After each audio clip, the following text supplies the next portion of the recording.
Well, a big summertime tradition has returned to Crisfield, the annual Taw's Crab and Clam Bake, the 40th annual, in fact.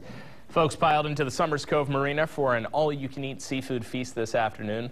Based on years past, the event can draw up to 3,500 people, maybe more this year. And every year there's a mix of longtime Taw's veterans and newcomers. One Annapolis family we spoke to say they're spending a lot of time cruising the bay this summer, and they just sailed from Virginia Beach, actually, with their son. I think we're ready for some crabs. The little guy loves the crabs, so we'll be tearing into those, and hopefully he gets his fill. Got the music going, a lot of friendly people. We've been talking to a lot of the local folks. Everybody's been great. Now, this well-known seafood festival has always packed a strong political flavor. Many Republican lawmakers chose this annual fest over the national convention currently happening in Cleveland. 47 ABC's Lily Zhang has this story. Crisfield over Cleveland. Maryland Governor Larry Hogan was just one politician who chose to attend the 40th annual Taw's Crab and Clam Bake instead of the Republican National Convention. Everybody has an option if they want to go, but I thought it was more important to stay here with Marylanders. People in Maryland elected me to be governor. They didn't, I don't have any obligation to play politics in Cleveland. That was a sentiment shared by Maryland District 7 delegate Kathy Schlega. All 38 delegates in Cleveland already know me. There's no voters in Cleveland. They're here.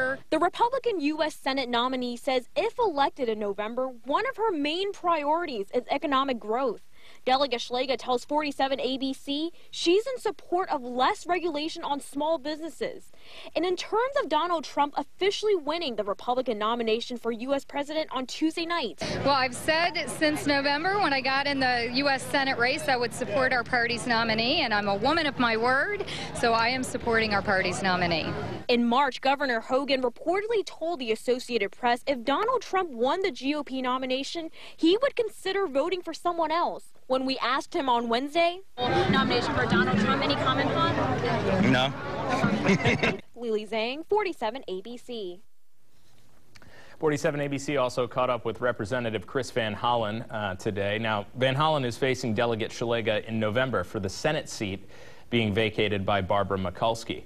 He will be attending the Democratic National Convention. That's in Philadelphia next week. And Van Hollen tells 47 ABC he is in support of presidential candidate Hillary Clinton, claiming Donald Trump, would be a, quote, very big risk for this country. Van Hollen also says his priority, if elected senator, would be job growth. This, he says, starts with taking advantage of strengths in the state.